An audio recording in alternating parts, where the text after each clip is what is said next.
please give a round of applause to Informal Systems product lead, Adi Serendinschi.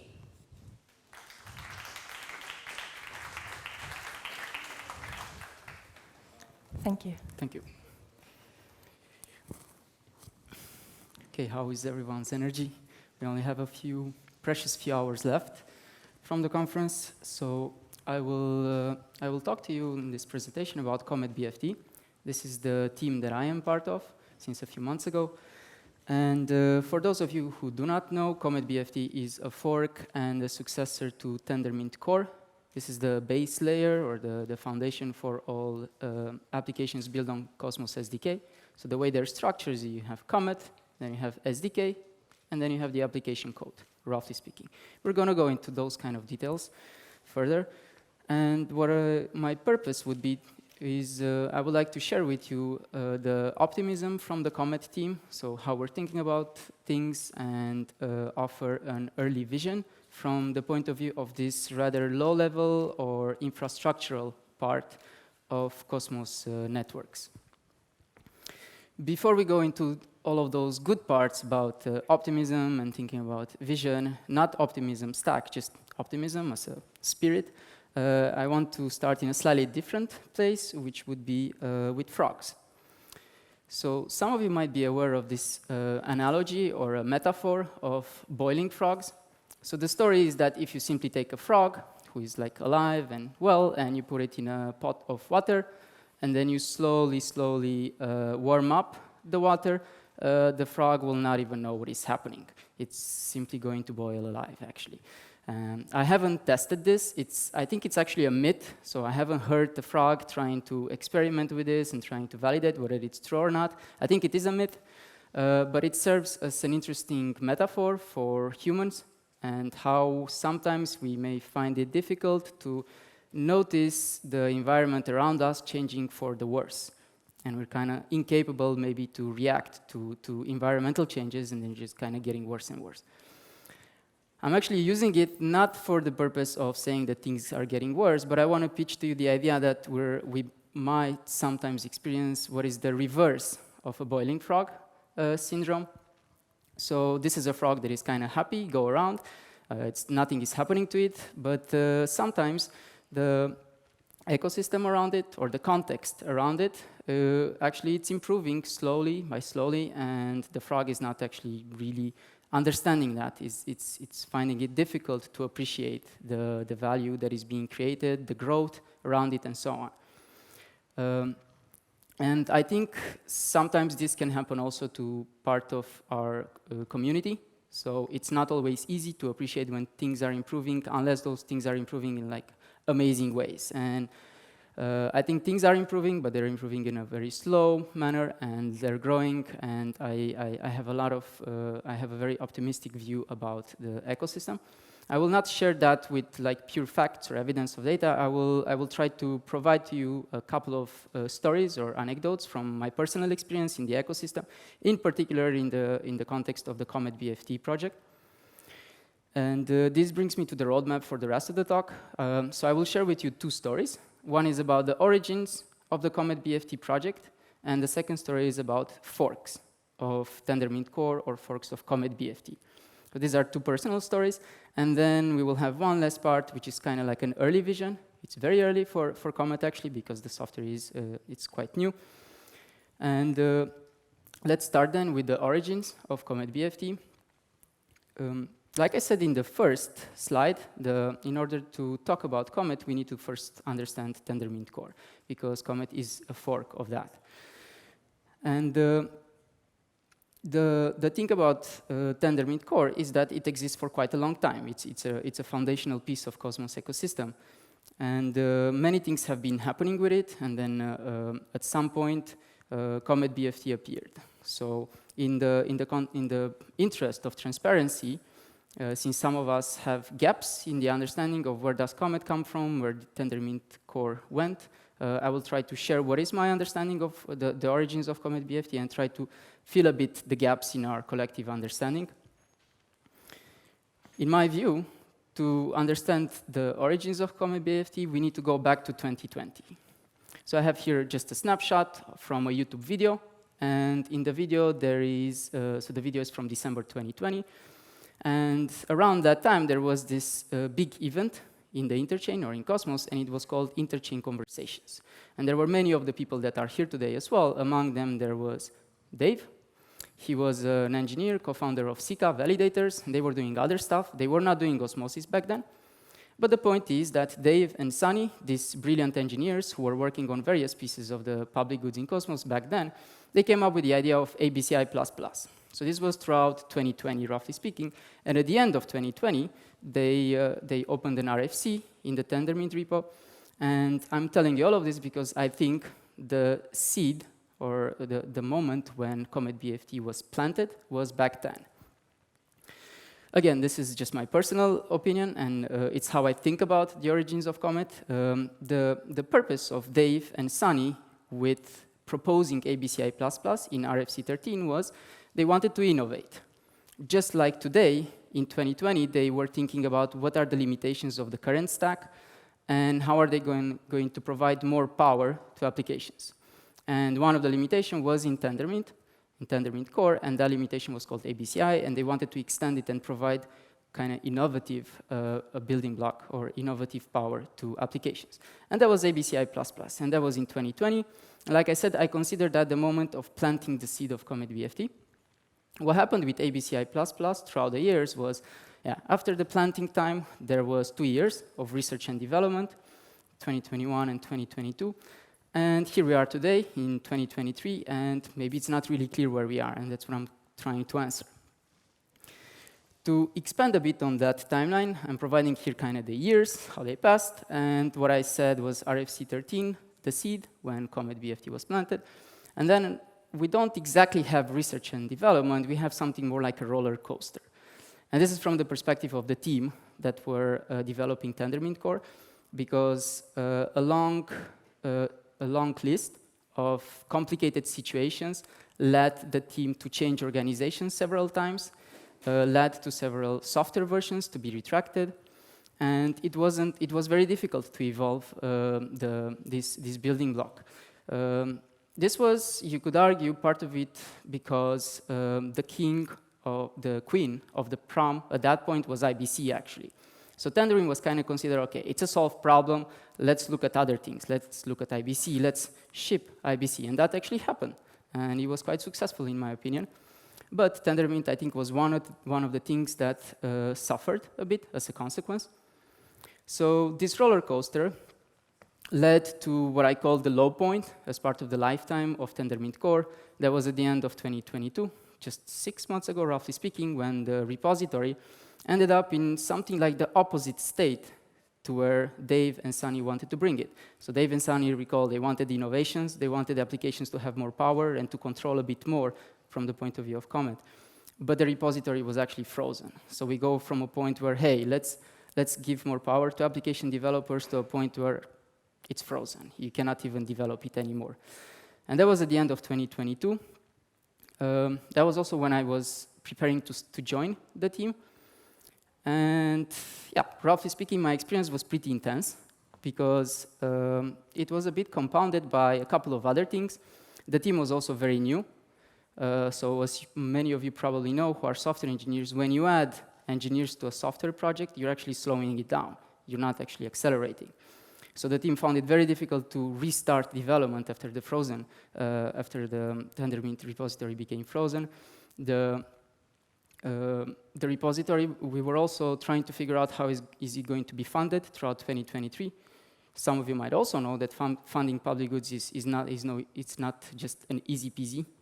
It takes some effort of involving multiple parties. So those were part of the difficulties. And yet, from that low point, I'm kind of joyfully here telling you that we announced, after the repo was frozen, then we decided, okay, let's fork, let's introduce a new name.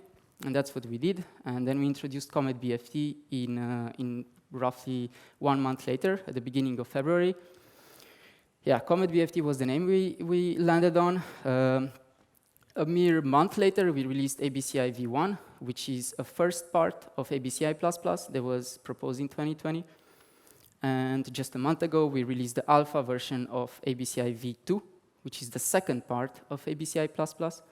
So 2 years and a bit later, here we are with this milestone moments. And in my opinion, this is one of the most impressive turnovers in the ecosystem, where we went from, okay, let's innovate, completely frozen, and now actually restart development. Let me think if I'm missing anything. Yeah, the one most important thing that I'm missing, I'm not saying all of this just to kind of give myself a pat on the back and to solely to celebrate, but I'm saying it also because there has been many things that have happened behind the scenes with the software, and there were many people who actually helped make Comet a reality. Like I said, the engineering team, we were just engineering. And there were several people in the ecosystem, most of them like senior leadership, who have helped transition away the SDK from Tendermint to Comet. There were teams who figured out what should we do, what is the legal thing that is necessary to do, and so on, and trademarking. So if you see any of these people today, the conference plus many others, it's impossible to cover everyone, but they are all the usual suspects that you might imagine. And they're all very wonderful personalities, and if you see them, give them a thank you, because otherwise we would not have the foundational element of Cosmos networks today. And on that positive note, this is the end of the first part of the presentation. Now let's talk a bit about forks. And with respect to forks of Comet BFT, you could also consider them forks of Tendermint Core, because throughout 2021 and 2022, some of them have emerged already since then. So some of them are actually forks from way back. You can think of them in one out of two ways, or kind of two ways. A, forks are bad. Forks are getting in the way of developers who want to do their job, so they need to fork your software, and they need to kind of go out of the way, invest additional effort so that they can do their job. That's accurate, but it's only part of the story. I think the fact that forks of an open source project exist indicates also something else. It indicates that the software is needed. And I think at the ecosystem level, I see it as a great signal that teams are actually experiencing, there is a lot of thriving and innovation and creativity happening actually, that they are so excited that they just need to fork stuff to innovate and to bring new ideas to the market. And yeah, just like Dave and Sunny, we have many teams that actually have forked this software throughout time. What are they doing with that? Well, briefly, they're innovating. I'm only aware of a few of them. I'm mentioning here some of the ones, but it's impossible to cover all. We know, for instance, that the YDX are having this dual mempool design, in which they have rather high throughput in the vanilla mempool that only holds unmatched orders, and then as soon as you match two orders with one another, they push them into a second layer mempool. And this is the mempool that feeds into consensus, which is much lower throughput. So it's a pretty interesting design. They call it kind of like hybrid decentralized design. Celestia have been using a fork for quite some time. Then we have, we are aware of some of their changes, and then Say Network are quite at the bleeding edge of pushing the performance of Comet-based networks and SDK-based networks. And then there's the pioneers with MEV, and you by this point, you know more about MEV than I do. When I was creating these slides, there was a lot of discussions about MEV in Cosmos today. And actually, this is just the tip of the iceberg, in fact. As part of my role in the team, I'm looking at the different users of Comet, and I'm compiling this table. This is very, very rough. And it's incomplete, rough, and in some ways also inaccurate. But we're trying our best to talk to users and to understand their needs and to document why do they need a fork, when would they come back to mainline, and so on, so that we understand how are we going to evolve Comet BFT in the next period. And I'm going to only offer one more idea on this subject of forks. Actually, two ideas that are on this slide. That is that, going back to this analogy of reverse boiling frog, let's not be that. There's one way in which I consider forks that, like I said in the beginning, they are an indicator of growth and success. So instead of teams not using a software and kind of having abandoned open source software, we actually see the opposite. And I think that's wonderful, and it's something to appreciate. It is opposed to a lagging indicator of success, which could be token prices. This is one way in which I think about it. And then the second point is about if you have tuning instruments and if you have musical instruments and you ever use the tuning fork, even though it's kind of like old technology, a fork is just like that, a fork of a software. It points to how you should manipulate the main line, the core version of Comet BFT, so that you're going into the direction in which is going to be tuned to user needs. So forks are like a tuning tool, actually, and it points where us, as the maintainers, as the stewards of Comet BFT, should be evolving this building block. And yeah, the last part of the talk, in the same spirit of evolving Comet BFT and where are we going, this is a very early kind of idea, and I would welcome feedback here. The introductory part to this vision idea is that my mental model of Cosmos evolution, of the ecosystem evolution, is that it has underwent roughly 2 cycles of innovation or 2 cycles of growth. One was around when IBC was enabled, and that was quite visible in how many networks started to be interoperable with one another. And then now we are, I think, seeing a second wave, which has not much to do necessarily with interoperability, but it has to do with something a bit more subtle, that maybe it's even difficult to put your finger on it. But the way I call it, it's applications that are quite a bit more ambitious than just interoperability. These are applications that are seeking to compete ambitiously with actual institutions in our society. So these are institutional grade applications, some of them that I have mentioned earlier in my talk. And from the perspective of the Comet team as stewards of the software, we have 2 tasks, basically. Broadly speaking, we need to make sure that we're going to enable and not get in the way of these institutional grade applications or this new wave of applications. And this can be decomposed into ideas. If you're familiar with distributed systems, there's safety and liveness, so to speak, and this is similar to that. We want to make sure that these new applications can have a safe foundation. So we want to ensure security and stability, even when people need to have forks. And that's a pretty difficult battle, because you cannot consult with 60 networks and look at their diffs and make sure that they're correct. And then in the second point being that you want to enable the innovations that they're doing, and this is again very difficult because it's very wildly different use cases. There's actually very different ways in which you can enable innovations, not strictly through the software. For instance, teams that are joining the community calls, we see them quite often that synergies are starting to form and collaborations are emerging. And please join our community calls, because that's what we want it to be. It's not a place where developers solely communicate with you, but also where users communicate with one another.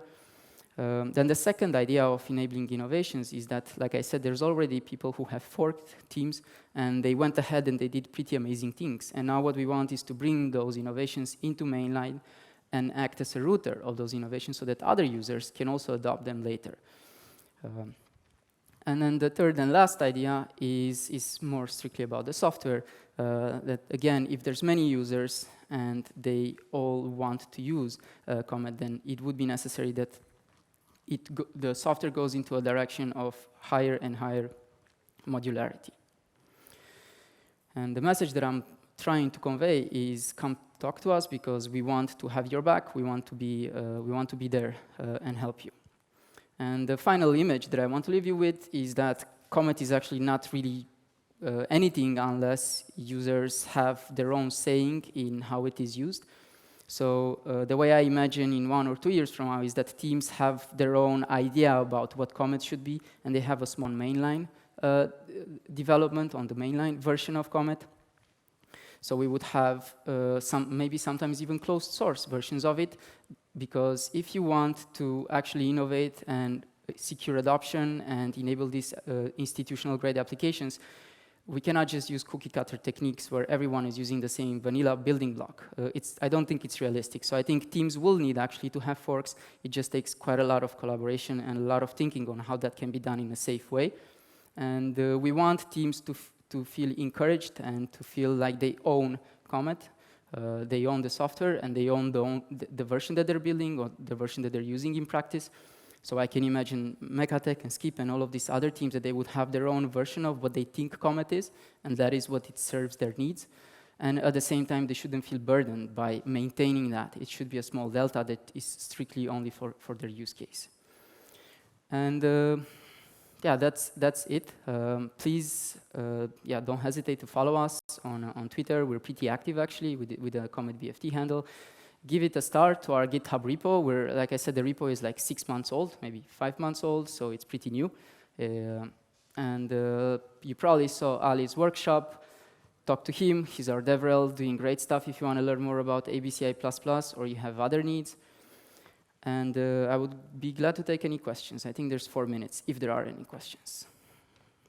Yes, we have questions. Awesome. There is a question from Mr. Pickles, and they're asking, what's your view on everyone building their own app chain when it may not be needed, as these products could be built on the same chain, such as DeFi products? For DeFi products, okay, fine. They maybe should just use rollups or replicated security or some other models. I touched a bit on during my talk that I think now we're not seeing, at least from the perspective of the Comet, which is rather low level, we're not seeing merely DeFi use cases, but we're also seeing slightly more advanced use cases that really want to push the limit of the whole stack. And I gave a few examples, and those applications cannot just use a cookie cutter technique where they just take a vanilla, like a validator set, and then they just use replicated security or a rollup. They want pretty advanced, they have pretty advanced needs from the stack in which they build. They want to be decentralized, they want to own their governance, and they want to own the whole development lifecycle. So I think for some use cases that can work, but not all of them. Mm-hmm. Another one, I'm not fully sure if it's for you, so bear with me. I'll try to answer you. How does one join the community calls? Great question. Okay. I should have posted the link here. It's linktree/CometBFT. Otherwise, if you go to Twitter @CometBFT, you will also see the same Linktree. But there's a Google, the short version of it, there will be a link to a community group. And once you join that Google group, which is the community group, you actually get automatically subscribed to calendar invites. And you also get access to a Google Doc where we keep notes, and you will see the YouTube recordings of previous community calls.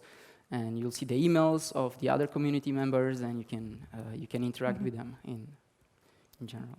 All right. So if not anyone here in the room have a question, so thank you very much, Adi. Thank you. Pleasure. Thanks, everyone. Oh, thanks.